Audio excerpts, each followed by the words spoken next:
Amigos de Tomatazos, tuvimos la oportunidad de platicar con Horacio García Rojas, quien da vida al protagonista de Batman Azteca Choque de Imperios, y esto fue lo que nos contó sobre el nuevo proyecto del Caballero de la Noche. Esta es la tercera vez que hablo contigo, ¿no te acuerdas? Sí, justo, pero ahora sí ya toca hablar de Batman. Y pues quería comenzar preguntándote, Batman es un personaje muy emblemático de DC. ¿Cómo llegaste al proyecto? Fue una invitación directa. Isabel Cortázar, que es la directora de casting, me pidió casting para el Joker. Me emocioné mucho de pensar que iban a hacer una reinterpretación del universo de Batman situado en la caída de México, Tenochtitlan. Y el Joker pues siempre es pieza fundamental de la narrativa de Batman. No hay Batman sin Joker, no hay Joker sin Batman. Y entonces pues mandé mi casting, tomé como muchas referencias, sobre todo Mark Hamill en la serie animada, como este Joker más hilarante al ser animación. Pues lo mando muy emocionado y no pasa nada. Y de repente llega la invitación directa a mi equipo de Los Ángeles para darle voz a Quetzalcóatl, alias Batman Azteca. Y me emocioné mucho pensar en la posibilidad de juntar justo estas dos cosas, ¿no? Nuestra cultura prehispánica y el detective más chipocludo del universo creado por Bob Kane, que es Batman, y Detective Comics DC. Y pues era como muy emocionante para mí que se mezclaran las dos cosas en una ficción fantástica. Y pues hoy estamos platicando de eso, del próximo estreno el 18 de septiembre. Qué chido. ¿Y antes de esto eras fan de Batman? Siempre he sido fan. Soy ñoñazo, es decir, me traen al lugar donde me siento, mi esposa diría, ay, mira, monitos como los tuyos. Yo colecciono muchas figuras de acción. Me clavé en Masters of the Universe porque fue una colección que de alguna manera hicimos con mi mamá, mi hermano y yo juntos y le tenemos como mucho aprecio. Ahí ya va a salir la película, la nueva. Ya, ojalá esté buena. Jared Leto, no la desgracies, por favor. Sí, porque va a ser Skeletor. Pero bueno, me emociona mucho como la cosa gráfica, ¿no? Crecí en los 80s. Me tocó toda esta narrativa de Gremlins, Critters, Creepers, Lost Boys, Labyrinth, Dark Crystal, como las narrativas fantásticas y al mismo tiempo también las películas épicas como El último de los Mohicanos, Braveheart.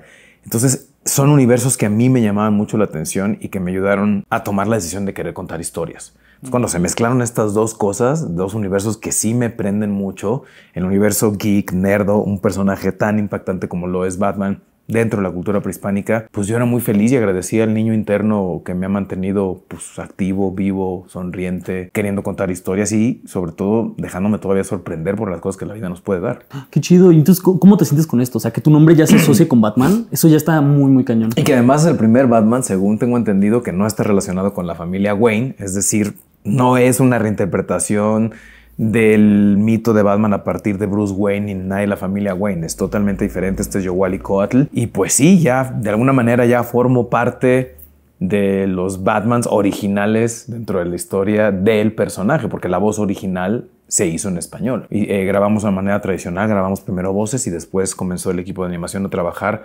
sobre los personajes que habían sido creados a partir de nuestras voces. Ok, o sea, digamos que el doblaje en inglés también lo haces tú. No, lo hace Jay Hernández, que es este chico que hizo Hostal y que también estuvo en Suicide Squad como el muerto en la primera, en la de David Ayer. Y él hace el doblaje de Quetzalcóatl en inglés, pero él hace el doblaje a partir de lo que hicimos en español. Okay. Y ahora que mencionas, es una reinterpretación, ¿no? De la cultura mexicana, sí, y de Batman. ¿Hay algo, cuando lo estabas grabando, había algo que dijeras como de, tal vez esto no está chido y que se lo comentaras al director? ¿O desde el inicio sentiste que era una buena representación de nuestra cultura? No, evidentemente platicamos mucho sobre cómo íbamos a hacer esto y cómo me iba a involucrar. Y yo leí el guión varias veces como para entender por dónde lo íbamos a machar. Primero, justo, es una reinterpretación fantástica. No es un documental, no es una película de live action que pretenda decir así sucedieron las cosas y así fueron, porque evidentemente Batman Azteca no existe y no existió en la historia. Entonces a partir de eso tenemos que entender que es algo fantástico que toma la caída de México Tenochtitlan como lugar de base y contexto. Pero lo que a mí me parecía más interesante es que a partir de una reinterpretación se puede dar el juego de hablar de la historia verdadera. A partir de sentarnos a ver una película y justo decir eso no pasó, eso sí pasó, eso quién sabe, y todos vamos a tener nuestro punto de vista porque la historia es tan compleja y pasó hace tanto tiempo que es difícil para nosotros saber exactamente qué sucedió. Entonces también depende de a qué escritor te acerques, a qué antropólogo te acerques, a qué historiador te acerques. Sus sesgos personales van a afectar los tuyos y tú vas a tener tu propia reinterpretación de la historia. Pero en esta ficción fantástica, lo que me emociona mucho es que niños, niñas van a poder sentarse con sus padres a decirles, oye, quiero saber más. Quiero saber realmente qué pasó en la historia. O también, pues quiero agarrar una historia de Batman. Cuéntame cuáles son los mejores cómics de este superhéroe mítico que habitante de la noche. Y pues quiero clavarme más en todo lo que Bob Kane creó y como la posibilidad de justo ampliar nuestros propios universos a partir de ver una peli. Sí, es un win-win, ¿no? Sí, yo creo que sí. Ok, pero mira, ahora que salió el primer avance, hemos visto que en redes sociales hubo como esta controversia. Había gente que acusó la película de hispanofobia y había gente que no le gustó, pero ¿tú qué opinas de esto? O sea, ¿por qué dirías que esto no es hispanofobia? Porque aquí en México todo el mundo está muy, muy emocionado por la película. De entrada yo creo que tiene que ver con contextos. Hay que entender los contextos y desde dónde vienen las aseveraciones. Hay algo en lo que sí yo no estoy de acuerdo y es esta idea única de tienen que agradecernos por lo que son. Se agradece el encuentro en tanto somos lo que somos, no podemos negar lo que somos y tenemos un pasado fuerte europeo, pero también tenemos un pasado mucho más fuerte, incluso indígena, y también tenemos un pasado afrodescendiente. Son las tres raíces que forman este país. Y esta idea, cuando se suscitó toda la discusión de la hispanofobia, que había algunos que decían tienen que agradecernos por lo que son, y dices, espérate, platiquemos, porque eso también es muy sesgado. Porque si quieres abordar una discusión tan compleja como la que estás planteando desde ese punto de vista, es una discusión trunca, porque no va a haber manera que podamos dialogar a partir de ese tu argumento principal. Somos lo que somos, pero también México es un país que ha sufrido de mucho racismo, mucho clasismo, que tiene que ver con el símbolo de la caída de México, Tenochtitlan, como un símbolo, porque a partir de la caída de México, Tenochtitlan, digamos que empezó a instaurarse la colonia en México. Y hay muchas cosas que tenemos que dialogar. Yo creo, y lo que siempre digo es, a ver, punto de partida. Ni ustedes ni nosotros somos culpables ni responsables de lo que sucedió hace 500 años. Partamos de eso. Sí. Por lo cual podemos dialogarlo, porque no es una culpa directa.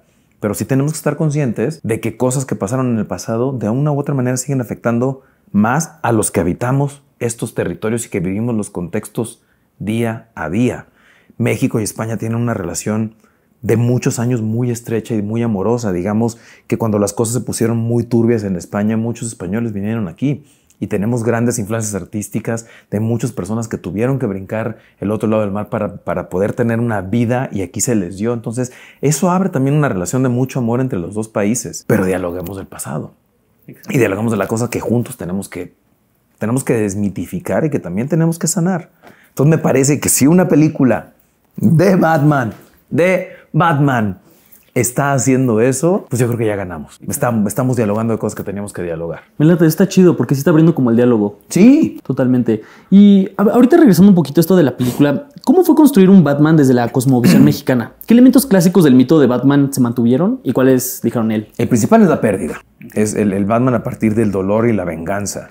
De un joven que a partir del dolor y la pérdida de algo muy importante como su figura paterna en este caso, la soledad lo lleva justo como a desarrollar esta idea del odio y de que lo único que lo va a hacer a saciar ese dolor es la venganza, para después entender que la venganza no es el camino, sino la justicia.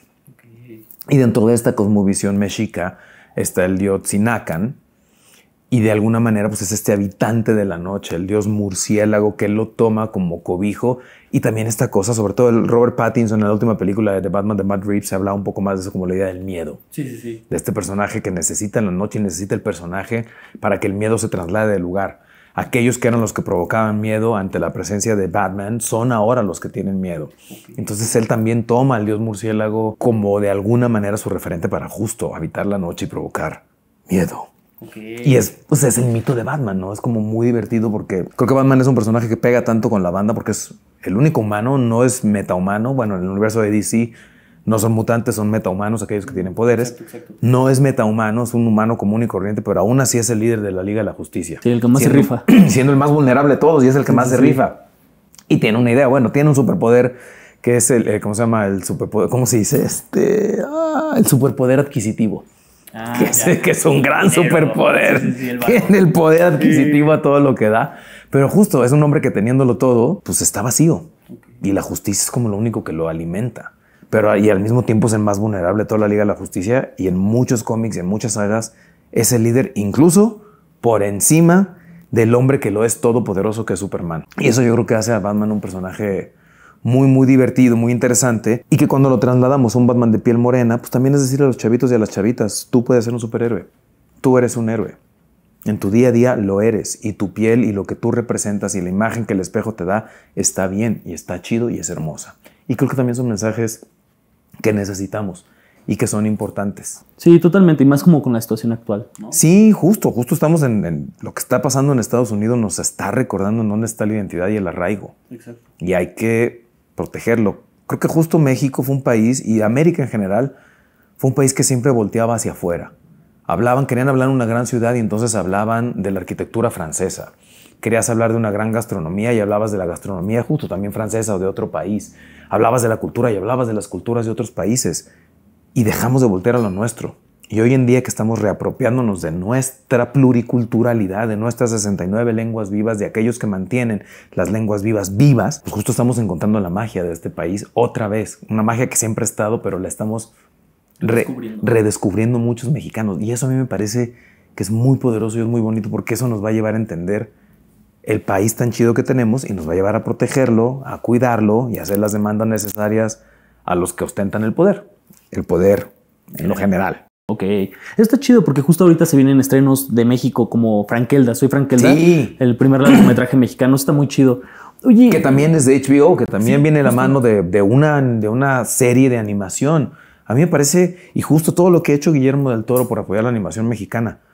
Si nosotros vemos la piedra, la pirámide, entendemos que venimos de la que sea, tanto las totonacas, en Veracruz la pirámide de los nichos, en Chichén Itzá con los mayas, los teotihuacanos, aquí Templo Mayor, lo poco que podemos ver de Cholula, es decir, todas las pirámides que hay en el territorio hoy llamado México, nos enseñan que iconográficamente a nivel arquitectura y a nivel diseño, pues venimos de banda que tenía una idea del diseño súper chida. Trasladémosla a los medios audiovisuales. La animación tendríamos que ser un país súper poderoso en animación e historias. Ahí vamos, ¿no? Ahí vamos, pero yo creo que tendríamos que ser tan poderoso como lo es Japón. Ahí estaría chido. A nivel de todo el universo visual que tenemos en nuestras cabezas todos los mexicanos por haber nacido aquí. Y ahorita creo que los está desarrollando. A mí eso me emociona muchísimo y me emociona ser parte de. Y pues hablando esto de futuros proyectos, si tuviera una secuela, la película, ¿a qué personajes de DC te gustaría ver? Es que, no sé, por ejemplo, pienso Robin, no es cierto. Pues digo, siempre es fundamental. Este es muy joven, este Batman es muy joven. Primero tiene que descubrirse a sí mismo como para tomar la tutela de un joven, justo. Pero en algún momento estaría increíble que además Robin pues, puede vincularse muy fácilmente a un caballero águila. En esta idea del petirrojo y de las aves, pues Black Canary también podría estar, Killing Croc, hay el mito de Ahuizotl, que es un demonio que tiene en su cola tiene una mano, que se dice que justo el Huitlatlani Ahuizotl accedía, en las leyendas, accedía al poder del Ahuizotl y por eso fue el que expandió el imperio mexica mayormente de todos los Huitlatlanis de México, Tenochtitlan. Bueno, pues se dice que es un habitante de la noche y de los bosques y de los pantanos. Pues ahí está Killer Croc. Estaría bueno. ¿Sabes? O sea, que creo, o la idea de la muerte y el ensueño, y que ahí podemos tener al espantapájaros muy claramente, o cualquier sacerdote que analiza los astros y entiende cómo los astros se mueven y qué nos dicen y cómo guían nuestras días y hace acertijos con ello, pues tenemos a The Riddler. O sea, creo que el universo se podría expandir de muchísimas maneras. A nosotros nos encantaría, evidentemente a los creadores, a Juan Mesa, a Chatrón y a Anima, pues les encantaría seguir expandiendo el universo, pero eso solo lo vamos a saber de la respuesta de la bandita. Ojo aquí, James Gunn. Mr. James hace live action. Oye, pues justo hablando de James Gunn, yo me acuerdo que cuando este proyecto se anunció fue antes de que James Gunn tomara control y bueno, se reestructuró DC. ¿Hubo problemas ahora que no, yo creo que hay que agradecerle a James Gunn y a Peter Safran que esta película va a estrenar. Porque al final de cuentas sabemos cómo se mueve la industria. Cuando un nuevo ejecutivo llega a una silla, pues lo primero que hace es analizar todo lo que se estaba haciendo y qué cosas echan para atrás. Batgirl, por ejemplo, no la libró. Y el universo de Snyderverse, pues todo se fue también, ¿no? Bueno, Peacemaker logró como reentrar porque al final de cuentas Suicide Squad de James Gunn pertenecía de alguna manera a ese universo y se lograron rescatar varias cosas. Pero me parece que es muy grato que esta película le hayan permitido seguir viva. También por eso estrena hasta hoy, se anunció hace casi 3 años. Sí, pero dentro de toda la reestructuración, pues tienes que pasar como sus procesos. Sí. Pero estrenamos el 18 de septiembre, 2 días después del 16 de septiembre, 3 días antes del Batman Day. Oh, sí es cierto, muy fuerte. Ojo aquí. Sí. Está chido. Oye, y bueno, ahorita hablando también de Batman, ¿tuviste esta experiencia en la Comic Con? ¿Cómo estuvo? ¿Qué tal? Es fabuloso. Es el lugar donde todos aquellos que somos nerdos, ñoños, tetos, pues somos felices. Es porque hay como una libertad de todo ser lo que soñamos ser, ¿sabes? Es un espacio súper bonito. Mi esposa, que no es mucho de la ciencia ficción y fantasía, ve cosas conmigo y a veces no entiende porque ve mis muñequitos y dice, ay, tus monitos, figuras de acción. Los Funkos. Sí. Figuras de acción. No, tengo más bien figuras de 1.6 cada 1.6 de Mondo, de Masters of the Universe, tengo algunas de Hot Toys, de Star Wars, tengo justo un Batman Azteca de Jesse Hernández, Urban Aztec. Entonces tengo varias cosas en el TV Room, que es como el espacio donde me dio. A veces hay algunas figuras que se han colado a la cocina. Hay un diseñador que se llama Ashley Wood, que tiene unas piezas muy bonitas y de repente así cuela una piecita. Así mi esposa, bueno, eso está bonito, se puede quedar ahí en la sala. Como vigilante. Pero justo le decía, va a ser la Comic Con, ven conmigo. Me dice, es una convención de cómics. Le digo, es la Comic Con, es la San Diego Comic Con, es el Cannes del cine, es el equivalente a el festival que me digas, es la Comic Con para la bandita que tenemos un proyecto alternativo de ciencia ficción, fantasía o en el universo geek, ¿no? Me dice, ok, vamos. Entonces, cuando fue conmigo, yo preparé el casco de Aztec Batman. ¿Tú lo hiciste? Pues lo hice. Hay un compa un vato que hace cosas de 3D de todos los personajes que hace. Todo esto lo tiene seguramente escala, ¿no? En escala para impresión 3D. Entonces vendía los planos, compré los planos, lo imprimí, pero pues hay que lijarlo, pintarlo, hacerle. Entonces nos pusimos a lijar una amiga y yo y a pintar. Y ella hace vestuario y ella me ayudó a hacer las plumas y a rediseñar el casco, a reinterpretarlo porque había algunas cositas que había que ajustar para que quedara como... Entonces fue toda una chamba de como una semana y cachito. La playera, como que hice varias cosas. Porque dije, pues es como ir a una boda que dice etiqueta rigurosa y tú ir de chanclas. O sea, si vas a la Comic Con, vas a la Comic Con. Tienes que ir como a rendirle honor al espacio que estás habitando, que es la San Diego Comic Con. Y más si estás presentando algo tan importante para ti, para este país llamado México, como Batman Azteca. Entonces me hice todo el show y pues fui muy feliz. Pues sobre todo vamos entrando a Collider. Entonces tenemos la entrevista en Collider y cuando salimos va entrando Peter Dinklage para tener su entrevista que estaban presentando Toxic Avenger. Entonces sale mi esposa y me dice, ¿es Game of Thrones? Le digo, sí. Dice, es así de importante. ¡Sí! Sí, es así de importante. La San Diego Comic Con es así de importante. Toda la banda que tiene un proyecto geek va a presentarlo aquí, desde Peter Dinklage hasta nosotros. Exacto. ¿Sabes? Sí es el espacio para hacer las cosas. Y sobre todo en el panel hay pues te pasan tras bambalinas, te pasan un espacio donde no puedes ver cuánta audiencia hay ni quiénes están. Ya cuando subes al panel y ves a toda la banda que me ven con este penacho, con este casco que tiene un penacho detrás, un vato que tiene un fenotipo similar al de la mayoría de los mexicanos americanos que viven en San Diego. Entonces los veo y antes de quedarme en show, pues lo que digo es ¡Viva México! Y la banda grita ¡Viva México! Igual. Y fue muy emocionante sentir cómo hace clic con ellos y sobre todo en lo que sociopolíticamente están viviendo ahorita en Estados Unidos. Exacto. Toda la banda latina. Estas narrativas son importantes. Toda esta discusión que se ha tenido en estos últimos años sobre el wokeismo y la representación es importante. La representación es fundamental, es importante. No podemos quedarnos en la idea del token, de ponernos solo como tokens, ¿no? Tengo una película grandota, pon un latino ahí que diga 3 frases. No, queremos películas en nuestros contextos también. Representar nuestras propias historias. Porque además en Estados Unidos han entendido que el 20 y tantos % de los boletos son comprados por la banda latina. Sí. También en México. Entonces, a mí me parece que son narrativas que se están desarrollando y que a mí me encantaría que tanto la Mole como la CCXP en México cada vez más hubiera presentaciones de proyectos mexicanos, hechos por mexicanos, para mexicanos, lanzados en México, porque hay la posibilidad, hasta a nivel de modelo de negocios, hay la posibilidad. Está fuerte. Y ahorita que mencionas esto, creo que es curioso que la película salga ahorita con esta situación en Estados Unidos. Y también quiero aprovechar para preguntarte, en tu opinión, ¿cómo puede ayudar este Batman a enfrentar el racismo y el clasismo que se vive a través de la cultura pop? Está fuerte la pregunta. Es que de entrada la sola imagen del personaje ya nos dice mucho. O sea, tener a Batman ayudado por Gatúbela, que en este caso es la mujer jaguar, que es quien le ayuda a él a entender la noche, porque hay que entender algo. Para los pueblos prehispánicos, casi todas las batallas de entrada no eran en las ciudades. Los civiles no sufrían los estragos de la guerra, pero eran a la luz del día, porque tenían que tener la bendición del dios Tonantzin, del dios Tonatiuh, del dios Sol. Entonces Batman tiene que aprender a habitar la noche y quien le enseña es la mujer jaguar. tener a estos dos individuos en pantalla, solo físicamente, como los héroes de la historia, creo que hay un símbolo importante para hablar de esto que está pasando, de toda la polémica de la hispanidad, de hispanofóbica. Nos tiene que llevar a los diálogos pertinentes para justo entender dónde nace el racismo y el clasismo, porque no vienen solos, se gestan de algo.